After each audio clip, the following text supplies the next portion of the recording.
Cyril Ramaphosa is not different from Zuma. And the irony of it is that he actually rose to power on an anti-Zuma ticket, and he pretended that he's cleaner and he was going to clean up the state and all of that stuff. Yeah. But Zuma also has been a master at playing legal tricks.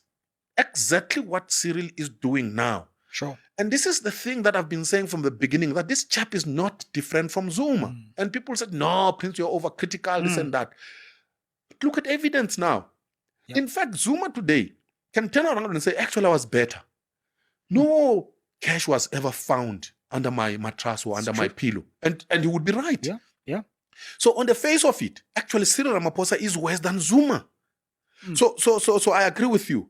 There is absolutely no way Cyril Ramaphosa will get out of this corner. The man has been cornered. The question is, how long will it take for him to be nailed? And I'm telling you, eventually he will be nailed. He will sleep in a prison cell. Mark my words. What is the actual difference between Jacob Zuma and Cyril Ramaphosa? Ladies and gentlemen, welcome back. Today's question is one that divides South Africans more than almost any other political debate. What is the real difference between President Jacob Zuma and President Cyril Ramaphosa? Both men have led the ANC. Both have served as president of South Africa. Both have loyal supporters and fierce critics.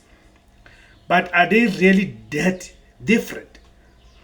Or are they simply two sides of the same coin? Let us unpack it. Leadership style. Jacob Zuma is widely known as a populist politician. He speaks the language of ordinary people, enjoys interacting with crowds, and often presents himself as someone who understands the struggles of poor South Africans. Cyril Ramaphosa, on the other hand, projects the image of a businessman and negotiator. He is generally more cautious, measured, and diplomatic in his public appearances. While Zuma often preferred direct political confrontation, Ramaphosa tends to favor consultation and consensus building before making major decisions. Supporters say that makes Ramaphosa stable. Critics argue that it makes him slow and indecisive. Then the economy. Economically, there are also noticeable differences. Ramaphosa has consistently promoted investment, business confidence, and structural reforms aimed at attracting both local and international investors. Zuma's administration, by contrast, placed greater emphasis on state-led development and policies that many supporters viewed as advancing radical economic transformation. However, both administrations have faced significant economic challenges, including slow growth, high unemployment, and persistent inequality.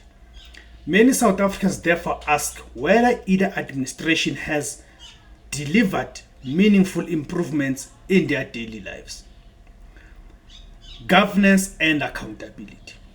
Perhaps the biggest difference lies in public perception. Jacob Zuma's presidency became closely associated with allegations of the so-called state capture and corruption. These issues dominated South African politics for years and continue to influence public debate. Ramaphosa came into office promising renewal, clean governance, and the fight against corruption, although it has turned out that his administration is the most corrupt one. That's Ramaphosa. However, his presidency has also faced criticism over issues such as slow implementation of reforms, ongoing service delivery failures, electricity challenges during much of his term, and controversies including the Phala corruption scandal. As a result, many voters believe Ramaphosa has not fully delivered on the expectations that accompanied his election. Rather, it has been a spectacular failure. In conclusion, ultimately, whether one believes Jacob Zuma or Cyril Ramaphosa has been the better leader depends on the criteria being used. If leadership is judged by political charisma and grassroots appeal, many point to Jacob Zuma. If leadership is judged by institutional stability, diplomacy, and so-called investor confidence, many favor Ramaphosa. What is clear is that South Africa continues to face serious challenges, regardless of who occupies the presidency. The real question may not simply be whether Zuma is better than Ramaphosa, but what kind of leadership South Africa needs going forward to create jobs, reduce poverty, improve service delivery, and restore public trust. Now, I'd like to hear from you. Who do you believe has been the better president for South Africa? Jacob Zuma or Cyril Ramaphosa, and why? Share your thoughts respectfully in the comments below. If you enjoyed this discussion, do not forget to like this video, subscribe to the Labour Guide, and turn on the notification bell so you never miss our latest analysis. Thank you for watching, and I'll see you in the next video.